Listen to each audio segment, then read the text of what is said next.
এবার ছেলেদের ছাত্রদের এক একে তোমরা জাতীয় বীরদের উপরেই দেওয়ার অধিকার আছে।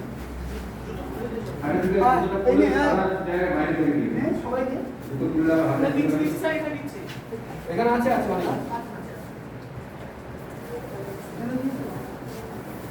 তিনজনের মধ্যে তোমরা সকলে তুলবা।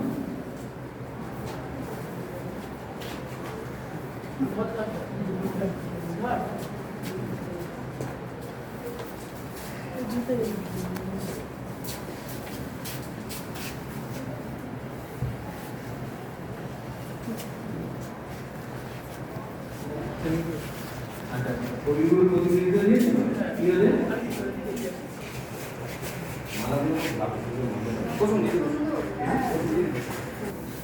একবারই তৈরি হওয়ার মতো তৈরি তবু যতটা হচ্ছে তার একটা করে বল। কবি রবীন্দ্রনাথ ঠাকুরের লেখা কবিতা আফ্রিকা।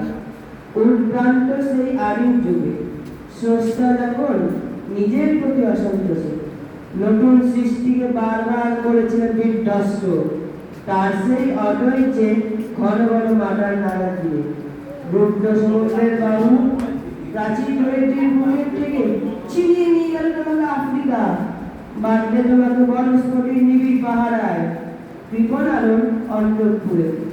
সেখানে নিভৃত অবকাশে তুমি সংগ্রহ করেছিলে দুর্গমের রহস্য, চিনেছিলে জলস্তর, আকাশের নিবট সংকেত, প্রকৃতির দৃষ্টি অতীত জাদু। মন্ত্র জাগাচ্ছিল তোমার চেতনাতীত মনে, বিদ্রুপ করেছিল ভীষণকে বিরূপের ছদ্মবেশে, শঙ্কাকে চাচ্ছিল্যে হার মানাতে। আপনাকে উগ্র করে বিভীষিকার প্রচন্ড মহিমার তাণ্ডবের ডুন্ডুমিনী নারে, হায় ছায়া দিতা কালো ঘণ্টার নিচে অপরিচিত ছিল তোমার মানব রূপ। উপেক্ষার আবির দৃষ্টিতে এলো ওরা লোহার হাত করে নিয়ে, লোক চলে তীক্ষ্ণ তোমার নেত্রের চেয়ে এলো মানুষ ধরার দল, গর্বে যারা অন্ধ তোমার সূর্য হারা অরণ্যের চেয়ে। সভ্যের গর্বল্য নগ্ন করল আপন নির্লজ্জ অমানুষতা, তোমার বাসায় নি ক্রন্দনের বাষ্পাকুল অরণ্য পদে। পঙ্কিল হলো ধুলি তোমার রক্তে অশ্রুতে মিশে, দস্যু পায়ের কাটা মারা জুতোর তলা, বিভৎস কাটার বিন্দু চিরচ্ছিন্ন দিয়ে গেল তোমার অপমানিত ইতিহাসে। সমুদ্র পায়ের পাড়ে সেই মুহূর্তে তাদের পাড়ায় পাড়ায় মন্দিরে বাজছিল পুজোর ঘণ্টা, সকালে সন্ধ্যায় দয়াময় দেবতার নামে শিশুরা খেলছিল মায়ের কোলে। কবির সঙ্গীতে বেজে উঠেছিল সুন্দরের আরাধনা। আর যখন পশ্চিম দিগন্তে প্রদস্কার ঝঞ্ঝা বাতাসে রুদ্ধশ্বাস, যখন গুপ্ত গহ্বর থেকে পশুরা বেরিয়ে এলো, অশুভ রঙিনে ঘোষণা করল দিনের অন্তিম কাল। এসো যুগান্তের কবি, আসন্ন সন্ধ্যার শেষ রশ্মিপাতে দাঁড়াও ওই মানবীর দ্বারে, বলো ক্ষমা করো হিংস্র প্রলাপের মধ্যে তোমার সভ্যতার শেষ পূর্ণবাণী। নমস্কার। পাঠ করতে রয়েছে না, খুব সুন্দর কবিতা। ছোটবেলাতে আমি কবিতা বলে প্রাইজও পেয়েছিলাম, ফার্স্ট প্রাইজ পেয়েছিলাম মনে আছে। সেটা আসল কথা নয়, আসল কথা কবিতার সাথে একাত্ম হওয়া। এই কবিতাটার মধ্যে কিন্তু তোদের বলেছে গিরিটা রবীন্দ্রনাথ একই সাথে ভূগোল এবং ইতিহাস তুলে ধরেছে। একসাথে পৃথিবীতে আলাদা আলাদা হয়ে যায় না, আফ্রিকা সেইভাবে আলাদা হয়ে গেছে। হ্যাঁ, আর দস্যু পায়ের কাটা মারা বিবর্ষ কাদা চিরচিহ্ন দিয়ে গেল। দস্যু বলতে গেলে কাঁধে হয়েছে বিদেশি শত্রু, বিদেশি যারা আছে, যেমন আমাদের ভারতবর্ষকেও শাসন করেছে বিদেশিরা, সেরকম আফ্রিকাতেও হয়েছে। সেখানে কিন্তু যখন তারা আসে তখন সেখানকার সভ্যতাকে ধ্বংস করে সেই লোকদের উপর অত্যাচার করে। সেটা হচ্ছে নির্লজ্জ ব্যাপার, সেটা কবির কাছে ভালো লাগেনি। তাই কবি মানবতার কথা লাস্টে বলেছে যে কবি হয়ে সে ক্ষমা চাইছে সেই মানুষরাই মানুষকে হত্যা করেছে, তাদের উপর শোষণ করেছে তার জন্য। ঠিক আছে, আফ্রিকা বহুদিন অন্ধকারে, অনেক পরে আফ্রিকা আবিষ্কার হয়েছে। এটা ভূগোলের কথা, ইতিহাসের কথা, ইতিহাস বইতে হবে, ভূগোল বই পড়ে। ঠিক আছে, মানে কথা আর ভূগোলের কথা আগেই বলা হলো কি করে আফ্রিকা আলাদা হয়ে গেছিল। হ্যাঁ, তা এরকম পৃথিবী বারবার করে নিজেকে বারবার করে আবার হয়, ভূমিকম্প হয়, সুনামি হয়, কত কিছু হয় না, দেখবি অনেক কিছু চেঞ্জ হয়ে যায়, অনেক কিছু পরিবর্তিত হয়ে যায় ভূগোল যেগুলো জায়গায়। হ্যাঁ, তা সেই রকমভাবেই আফ্রিকা বিচ্ছিন্ন হয়ে গেছিল। সেই আফ্রিকায় পরবর্তীকালে ইউরোপীয়রা নির্লজ্জ অপশাসন তার উপর নামিয়ে দিয়েছে, সেটাই কবিতার মধ্যে জানাতে চেয়েছে। এবং লাস্টে মানবিকতার কথা বলেছে, বিশ্ব মানবিকতার পূজারি হচ্ছে কবি রবীন্দ্রনাথ, এটা মনে রাখতে হবে।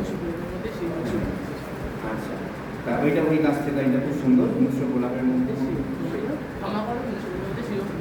শেষ পূর্ণবাণী। ঠিক আছে, সভ্যতার পূর্ণবাণী। এবার আমি গার্লসের প্রধান শিক্ষিকা সুদেবিকা বন্দ্যোপাধ্যায়কে কিছু বলবার জন্য এখানে আমি অনুরোধ করছি।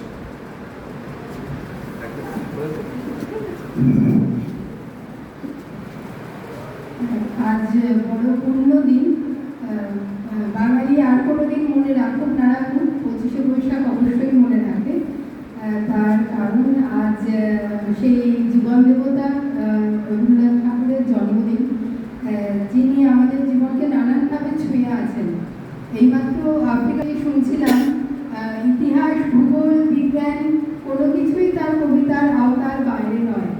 শুধু কবিতা নয়, তার বিভিন্ন শিল্প সৃষ্টি, তার শিক্ষার ক্ষেত্রে অবদান কোনোটাই বোধহয় আজ আমরা সঠিকভাবে মনে রাখতে পারিনি।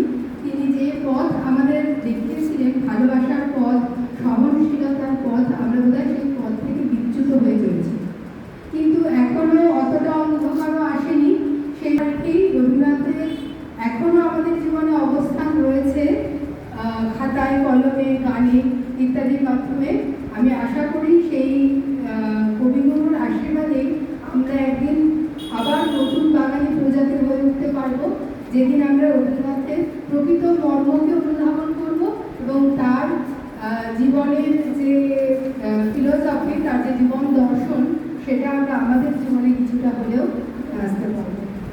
রবীন্দ্রনাথকে আমার অন্তর থেকে অনেক শ্রদ্ধা জ্ঞাপন করি। আমি মানসবাবুকে, সুচয়নবাবুকে অনেক ধন্যবাদ জানাই এই অনুষ্ঠানে আমাকে আমন্ত্রণ করার জন্য। ধন্যবাদ।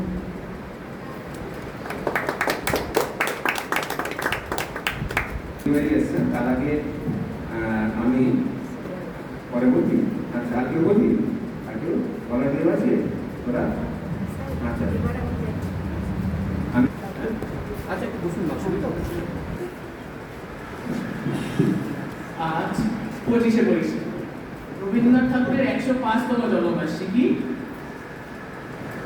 1861 সালে তার জন্মগ্রহণ, 1941 সালে তিনি মারা যান। তিনি কলকাতার জোড়াসাঁকো ঠাকুরবাড়িতে জন্মগ্রহণ করেন।